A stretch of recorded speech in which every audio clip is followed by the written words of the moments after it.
श्री चंद्रशेखर, आप आइए, सामने आइए।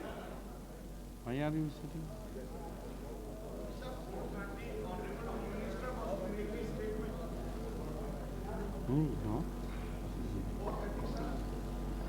I don't think. सभापति जी, मैं प्रारंभ में कहना चाहता हूं कि मैं परमाणु बम की राजनीति के विरुद्ध हूं। व्यक्तिगत मामले में मैं इस बारे में बहुत स्पष्ट हूं कि परमाणु बम की राजनीति विनाश की राजनीति है, ये मृत्यु की राजनीति है, ये मानवता के संहार की राजनीति है। लेकिन परमाणु बम हमें बनाना चाहिए या नहीं, ये अधिकार हमारा है। इसके ऊपर कोई रोक नहीं लगाई जा सकती। दुनिया के बड़े राष्ट्र इस पर रोक लगा करके स्वयं परमाणु बम बनाएं, ये स्वीकार नहीं किया जा सकता। और इसी नीति को भारत ने इतने वर्षों तक अपनाया और उसे चलाया भी। हमने कहा कि हम परमाणु शक्ति के बारे में शोध करेंगे, उसको मानवता के विकास के लिए उपयोग में लाएंगे, लेकिन हमने हमेशा कहा कि हम संहार के लिए इसका इस्तेमाल नहीं करेंगे। देश को ज़रूरत होगी तो उस बारे में अपना विकल्प खुला रखेंगे। हम उस बात से अलग अपने को नहीं कर पाते हैं, क्योंकि जगमोहन जी के बड़े साहसपूर्ण और उत्साह भरे भाषण से मेरे मन पर कोई बड़ा प्रभाव नहीं पड़ा, क्योंकि वो भाषण बड़ा बचकाना भाषण था। बचकाना इस माने में कि उन्होंने कहा कि हर प्रधानमंत्री की फाइल के टेबल पर वो फाइल गई, दुनिया के लोग इसको सुन करके हंसेंगे। जगमोहन जी पढ़े लिखे आदमी हैं, उनसे ज़्यादा मैं अपेक्षा करता था। कौन फाइल किस प्रधानमंत्री के यहाँ जाती है, इसकी चर्चा तो मैं नहीं करूँगा। मैं भी थोड़े दिन प्रधानमंत्री था। जगमोहन जी, मेरे पास कोई प्रधानमंत्री के हैसियत से ये फाइल नहीं आई थी। कुछ कहना चाहते? मैंने सिर्फ ये कहा था कि as reported in the press this file has been in the file का मतलब है कि this decision was pending with every prime minister. I didn't say that I believe in it.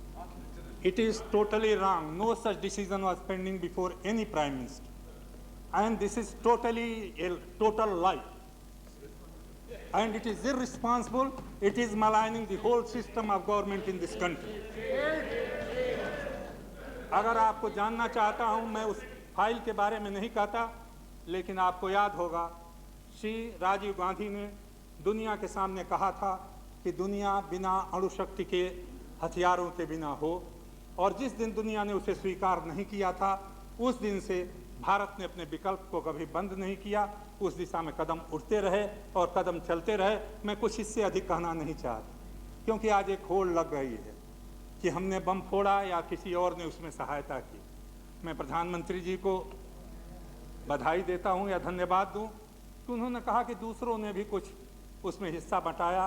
एक सदस्य ने, शायद इन्होंने ही कहा कि ये उनकी उदारता थी कि दूसरों के बारे में उन्होंने कुछ कह दिया। मैं इसलिए नहीं कह रहा हूँ इस बात को। जैसा मैंने सही आपके सामने कहा कि अणु शक्ति को बढ़ावा देना, इसके बदले पर बम बनाने की बात करना, आज दुनिया के सामने एक नासमझी की बात है, और ये नासमझी दुनिया स्वीकार कर चुकी है। आज हमसे बार बार कहा जाता है कि इससे हमारे देश की सुरक्षा पर जो खतरा है वो खतरा कम हो जाएगा। पहली बात तो मैं कहूँगा कि नटवर सिंह जी ने पता नहीं भूल करके या अपनी पुरानी बात याद करके एक सही बात आज कहने का साहस किया। कांग्रेस पार्टी में साहस शायद मालूम होता था पिछले 1 महीने तक नहीं था, आज ये साहस आ गया है। मैं इसके लिए उनको बधाई देता हूँ। मैं इसलिए कहना चाहता हूँ कि हमारी सुरक्षा के ऊपर कोई खतरा नहीं था, और अगर खतरा था तो पोखरण के बम से कम नहीं हो गया है। वो खतरा अपनी जगह पर है। क्या आप जानते हो कि अमेरिका के पास दुनिया में सबसे अधिक अणु बम हैं? अमेरिका 12 वर्षों तक वियतनाम में लड़ता रहा। बे ऑफ पिग में दोनों फौजें आमने सामने खड़ी रहीं, अमेरिका के लोगों ने बम क्यों नहीं चला दिया? रूस के पास दूसरे नंबर का अणु बम है दुनिया में, वो देश टूट गया, बिखर गया। उसके राज्यों के 4 या 5 राज्यों में आज भी अणु बम है। कहाँ चला गया? 12 हो 11 हो, हम उसमें नहीं जाते।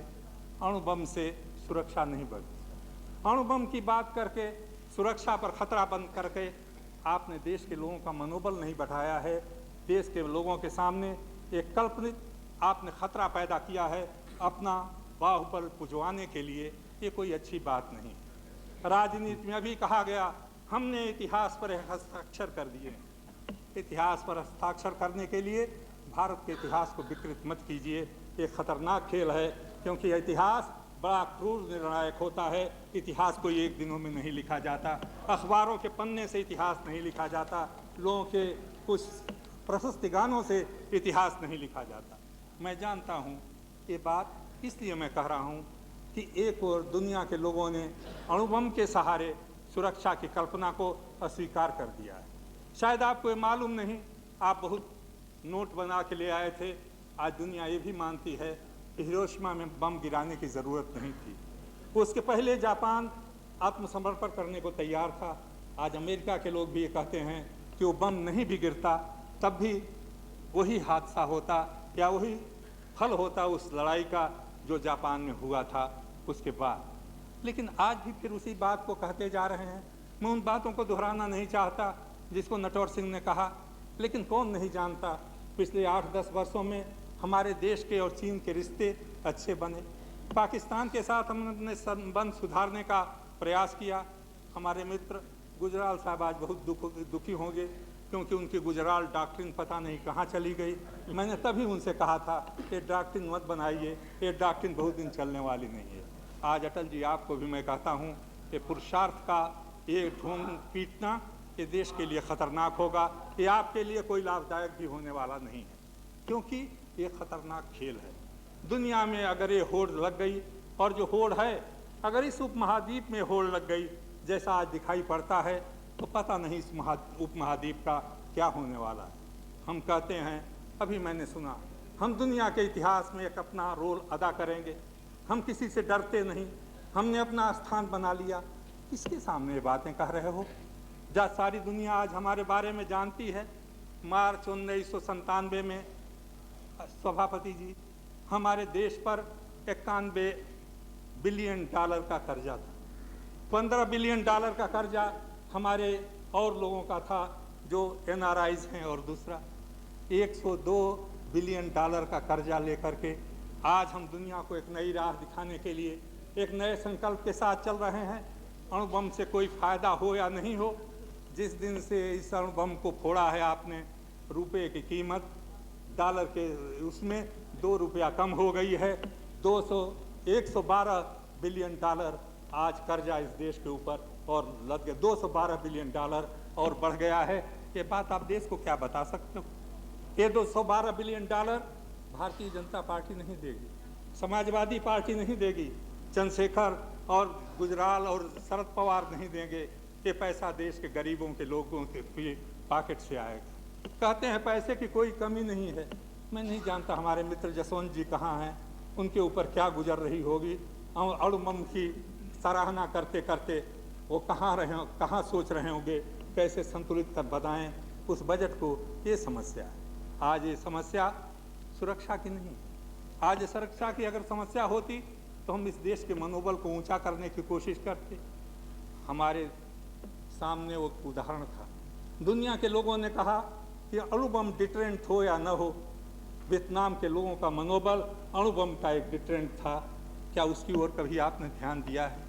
क्या भारत की जनता के भूखे प्यासे लोगों की ओर आपकी निगाह जाती है? इस संसद में बैठ करके हम इस बात के लिए श्रेय लेना चाहते हैं कि हमारा भी उसमें थोड़ा कंट्रीब्यूशन था, हमने भी अणुबम बंद बनाने में थोड़ा साथ दिया था। और मुझे आश्चर्य होता है, सरकारी पार्टी उसका श्रेय लेना चाहे तो ले, विरोधी पार्टी के लोग भी इसमें जैसे होड़ में लगे हुए हैं। ये खतरनाक खेल है सभापति जी, और इस खतरनाक खेल में हम सारे देश को झोंकते जा रहे हैं। इससे हमें लगता है कि हमारा भविष्य एक भयावह संकट की ओर चला जा रहा है। मैं एक बात और आपसे कहना चाहूँगा सभापति जी, हम क्या चाहते हैं इस उपमहाद्वीप में? क्या हम एक दूसरे पर बम चला करके अपने को विजयी घोषित कर सकेंगे? लाहौर पर जो बम गिरेगा तो अमृतसर का क्या होगा? हम कहते हैं, हमारे मित्र जॉर्ज फर्नांडिस, हम लोग पुराने समाजवादी लोग हैं, हम बोलने में बड़ा विश्वास रखते हैं, और वाणी की स्वतंत्रता हम लोगों का जन्म सिद्ध अधिकार है।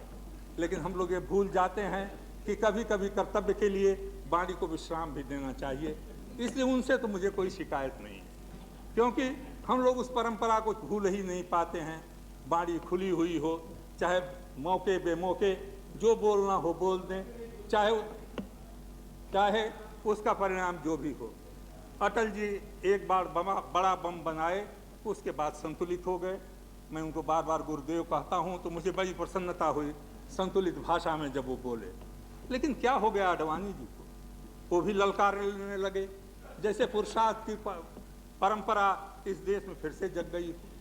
हमारे मित्र भैरव सिंह शेखावत पोखरन की मिट्टी लेके घूमने लगे, उनको चित्तौड़ और हल्दी घाटी भूल गई, उनको भूल गई मीरा, उनको भूल गए वो अजमेर के ख्वाजा साहब गरीब नवाज, और उनको भूल गई राजस्थान की वो परंपरा। क्या इस मिट्टी को लेकर के, जिस मिट्टी में पता नहीं कोई विषाक्त कणु भी पड़े हों, उसको लेकर के कहाँ जाना चाहते? इस तरह लोगों के मन में जज्बात पैदा करके इस देश में एक गलत होड़ मत पैदा कीजिए।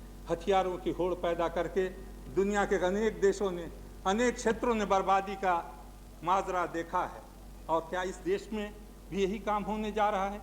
क्या हुआ दुनिया के दूसरे गरीब देशों में?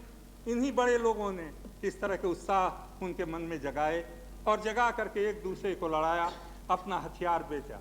मैं नहीं जानता, कहीं किसी कोने से कहीं कोई हमको भी उकसा न रहा हो। मैं किसी के ऊपर कोई संदेह नहीं करता, लेकिन एक और अणुबम का विस्फोट होता है और दूसरी ओर CTBT पर दस्तखत करने की बात भी चलती है, तो मन में शंका पैदा होना कोई गलत बात नहीं होगी। लेकिन याद रखिए सभापति जी, अब कोई इच्छा नहीं है कि CTBT पर हम दस्तखत करते हैं या नहीं करते हैं, करें न करें, दुनिया हमारे इरादे को जान गई। अभी किसी भाई ने कहा, जो गुप्त था, जो लोगों की निगाह से छिपा हुआ था, हमने दुनिया के सामने उसको रख दिया। जिसके खिलाफ हम ये काम करने जा रहे हैं, उसको हमने एक बड़ा भारी अवसर दिया है। मैं नहीं जानता वही भूल नवाज शरीफ साहब नहीं करेंगे। अगर नवाज शरीफ वो भूल न करें तो आज जैसी स्थिति में वो हैं नवाज शरीफ साहब, उसका जवाब हमारे पास नहीं है। दुनिया के दूसरे देश उनको सारी सुरक्षा दे सकते हैं, उनको सारी सहायता दे सकते हैं, उनको सारा धन दे सकते हैं। बेअकल लोगों की सलाह लेने से प्रधानमंत्री जी कभी कभी हम खतरे में पड़ जाते हैं। कभी कभी उत्साह में काम करने से आदमी अपने को विनाश की ओर ले जाता है। आज यही काम हमारे देश में हो रहा है। मैं चाहता हूं इससे आज भी आप विरत हो। मैं नहीं जानता आप कैसे विरत हो सकते हैं, क्योंकि आपने एक ऐसा कदम उठा लिया है जिससे पीछे हटना शायद आपके लिए संभव नहीं। मैं जानता हूं कि कदम उठाए गए हैं पुरुषार्थ के बल पर नहीं, अंदर से कांपता हुआ दिल ऊंचे स्वरों में कुछ कह करके दुनिया को लुभाना चाहता है, दुनिया को दिखाना चाहता है हम असमर्थ नहीं हैं, हम अपंग नहीं हैं, हमारे अंदर शक्ति है, हमारे अंदर क्षमता है। तुलसीदास ने कहा है, सूर समर करणी करहि कहीं न जना वहीं आप, विद्यमान रण पाई के कायर करहि प्रलाप। ये प्रलाप जो है ये सामर्थ्य का द्योतक नहीं है। ये प्रलाप जो है ये कमजोरी है, ये मन का डर है। इस मन के डर को अपने मन से निकालिए। भारत ऐसे बड़े देश की सुरक्षा के ऊपर अगर खतरा है तो उस खतरा अणुबम से दूर नहीं होने वाला है। उस खतरे को दूर करने के लिए देश के एक एक लोगों को जगाना होगा, देश के एक लोगों में एक नया आत्मविश्वास पैदा करना होगा। मैंने एक बड़े नेता का ये भी भाषण सुना, अखबारों में पढ़ा। उसमें उन्होंने कहा है, अच्छा हुआ लोग सैंक्शन लगा रहे हैं, पैसा नहीं मिलेगा तो हम स्वदेशी और स्वावलंबन का नारा लगाने लगेंगे। स्वदेशी और स्वावलंबन व्यवस्था का नारा नहीं है, ये आत्मविश्वास का नारा है, ये लोगों के ऊपर श्रद्धा का नारा है। इसको व्यवस्था का नारा मत बनाइए। स्वदेशी का नारा बेबस लोग नहीं लगाते हैं। स्वावलंबन का नारा एक गांधी लगा सकता था, स्वदेशी का नारा एक वो लगा सकता था जो बिहती पहन करके गरीबों के साथ एकात्म करके उनको करोड़ों को ब्रिटिश साम्राज्यवाद के खिलाफ खड़ा कर सकता था। लेकिन आज स्वदेशी और स्वावलंबन दोनों नहीं चलेगा। प्रधानमंत्री जी और उदारीकरण की नीति, आपने बयान में उसको कहना नहीं भूला। एक और अमेरिका का मुकाबला करना है, एक और दुनिया के बड़े देशों का मुकाबला करना है, एक और विश्व बैंक को चुनौती देनी है, एक और अंतर्राष्ट्रीय मुद्रा कोष की हमें कोई परवाह नहीं है, और दूसरी ओर हर बयान में उड़ा रहे हैं बम, विश्वास दिला रहे हैं उदारीकरण की नीति चलती रहेगी। ये कौन सी बात है? ये क्या किसी राष्ट्र नायक की ये भाषा है? अगर आप जानते हो कि आप बम चला रहे हो, दुनिया के लोग आप पर सैंक्शन लगाएंगे, तो उदारीकरण की बात छोड़ो, आओ दुनिया के देश के लोगों के सामने अपनी परिस्थितियों को रखो, कठिनाइयों को रखो, देश के लोगों को तैयार करो। मैं नहीं जानता, हमारे मित्र नटवर सिंह जी बड़े जोरों से कह रहे थे हम आपका समर्थन देंगे, चाहे सैंक्शन लगे हम खड़े हो जाएंगे। कहाँ ये खड़े हो जाएंगे मुझे मालूम नहीं। उदारीकरण आपने भी स्वीकार किया था श्रीमान, अब उसका जो फल है भुगतने के लिए तैयार रही, और वो फल आसानी से वैसे भी भुगतना पड़ता, लेकिन हमारे गुरुदेव ने ये बम फोड़ करके उसके लिए अधिक जल्दी आपको तैयार कर दिया है। इस बात से आपको कोई गुरेज नहीं होनी चाहिए। उन्होंने आपकी सहायता ही की है, क्योंकि हम लोग तो चले जाएंगे सभापति जी, आने वाली पीढ़ियों के लिए हम क्या छोड़ करके जाने वाले। इतनी जल्दी काम करके हम लोग स्वयं उसको भुगतना चाहते हैं, ये अच्छी बात है। नहीं तो किसी भ्रम में देश की जनता रह जाएगी शायद कि उदारीकरण से कोई बड़ी भारी सफलता, बड़ा भारी विकास, बड़ा भारी उत्थान होने वाला है, और उस उत्थान के बल पर देश एक नई दिशा की ओर जा रहा है। मैं सभापति जी बहुत विनम्र शब्दों में कहूँगा, मैं आलोचना के लिए नहीं कह रहा हूँ, मुझे एक भयंकर भविष्य दिखाई पड़ रहा है। मुझे ऐसा लग रहा है कि हम जाने अनजाने उस दिशा में जा रहे हैं जिसका ज्ञान हमें नहीं है।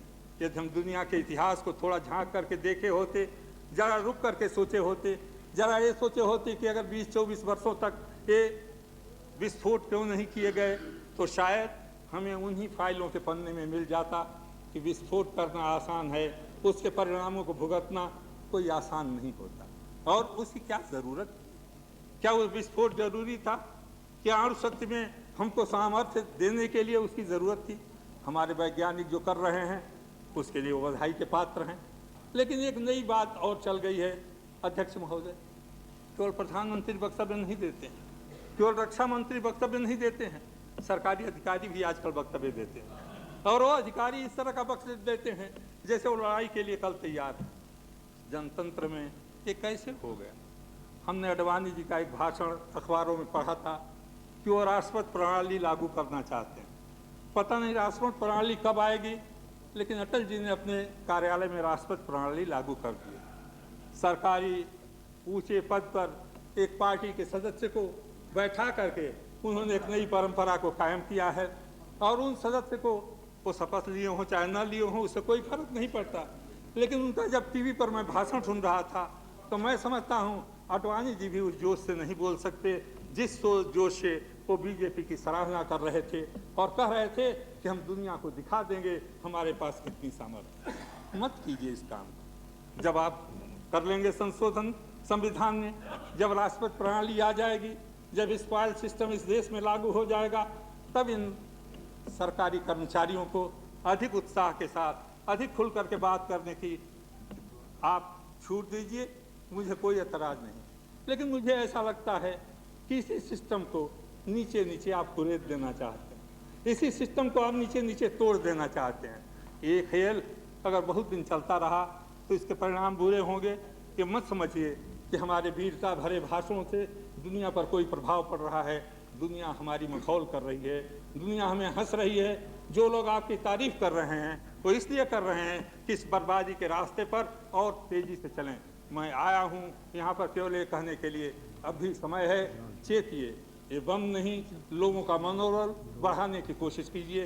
उसी में भारत का भविष्य। इस रास्ते से जितनी जल्दी आप विरत हों और इस देश को जितना जल्दी इस जज्बातों की दौड़ से छुटकारा दिला सकें, वो हमारे लिए, देश के लिए एक नए भविष्य का सूत्रपात होगा। धन्यवाद।